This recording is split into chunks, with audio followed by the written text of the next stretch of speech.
Madame Villarosa from the podium here. Madame? Elle va utiliser le... Pleasure for me and the entire U.S. delegation to join you today for this important gathering. I want to thank the government of Algeria, along with our Malian, Mauritanian, and Nigerian partners for organizing this event and for identifying this critical issue for discussion.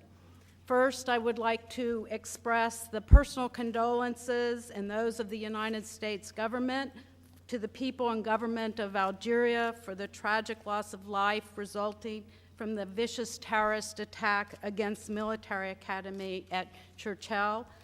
This attack is a reminder that while our collective efforts have dramatically reduced the scourge of terrorism, we have not yet defeated it. We must work together towards the ultimate achievement of that goal.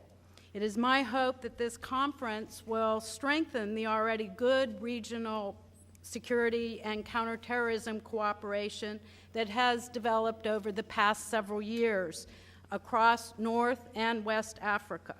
The United States has been impressed with the dedication and professionalism of our partners in the region who are leading this endeavor. Though the terrorist threat in the Maghreb and Sahel is unique, it clearly follows some of the general characteristics we see elsewhere in the world. Specifically, we continue to confront a highly motivated and adaptive enemy who exploits undergoverned spaces in order to plan and conduct attacks, and who exploit local conditions to attract potential recruits. Al-Qaeda in the Islamic Maghreb has adopted these characteristics as part of its strategy in the region while seeking to increase its stature by proclaiming itself an Al-Qaeda affiliate. We credit your collective efforts for its lack of success. Despite the tragic attack of August 26th, I think it is accurate to say that you are winning this fight. Your persistence is something we applaud and support, and we are confident that you will ultimately defeat this threat. Many aspects of the threat environment work to your advantage. The terrorist enemy that is not really indigenous to the Sahel, local populations who don't really support this type of extremism, regional partners including Algeria, Tunisia, and Morocco who have sufficient expertise to share in targeting the terrorists. We recognize that this effort must be led by the governments of the region. I have noted that North Africa's experience in terrorism is unique. Counter the threat require a set of responses that reflect regional and local realities, tailored by those with the local expertise. The United States realizes the differing histories and circumstances means there's no one-size-fits-all solution. Generally, our efforts require a holistic approach, and our delegation today reflects that, encompassing diplomatic, economic, law enforcement, judicial, and military efforts. And we need to bring these disparate elements together and to work in concert with each other. The same measures that work to stem terrorist activity also work to stem narcotics and other transnational crimes, particularly in terms of improving border security. The United States will continue its longstanding support for the efforts to confront and defeat the terrorist threat through the through the Trans-Sahara Counterterrorism Partnership, TSCTP, which was established in 2005. However, and we will discuss this in further detail later.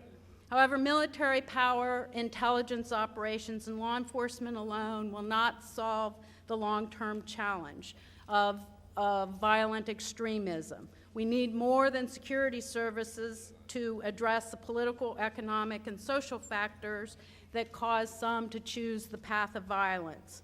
Force alone will not prevent young men and women from embracing violence. Rather, they need constructive alternatives to express their view, fulfill their ambitions, and challenge injustice.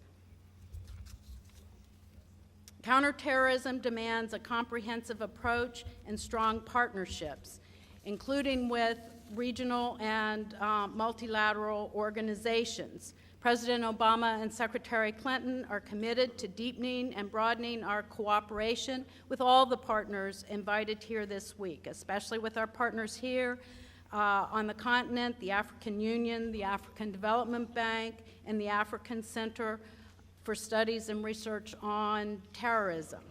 I would also like to take this opportunity to mention a new effort which the United States has helped organize and will be launched later this month in New York, called the Global Counterterrorism Forum. This is a multilateral effort to bring partner nations from around the globe to better harness available expertise and resources. The forum will prioritize civilian capacity building in such areas as the rule of law, border management, and countering violent extremism.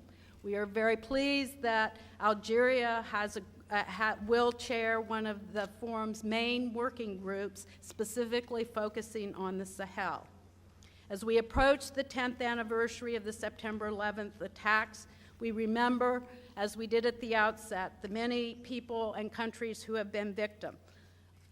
None of us can defeat this threat alone. It is only through our collective efforts that we will succeed. The United States stands willing to support the efforts of partner nations and to learn from the experiences of our regional partners to counter the terrorist threat in the Trans-Sahara and beyond. Again, I thank my host for organizing this important conference. I look forward to the next 2 days of conversations and learning from you. And now I would like to introduce U.S. AFRICOM Commander General Ham for a few additional remarks.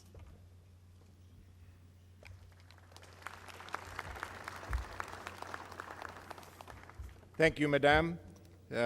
I would add my personal thanks to Algeria and to Minister Zagat Messahel for organizing this conference, and to all the ministers, ambassadors, heads of delegation, and all here present for such an important conference.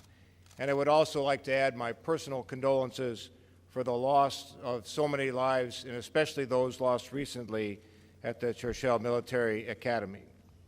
It is encouraging at this conference to see the participation of so many nations, so many interests: economic, diplomatic, intelligence, law enforcement, and military.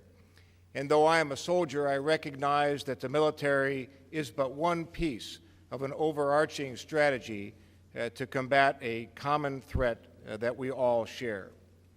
There's been an important word spoken several times this morning, and one I think reflects the importance of this conference, and that word is partnership, because it is only through partnership of the many nations, organizations, and agencies represented here that we will together be successful.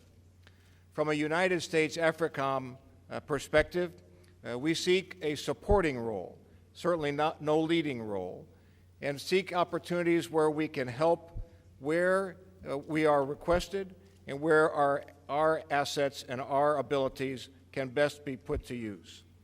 I recognize that sometimes our rules and policies for U.S. military assistance can sometimes be frustrating, but I would ask you to have some patience and know that it is very clearly our intent to help where and when we can.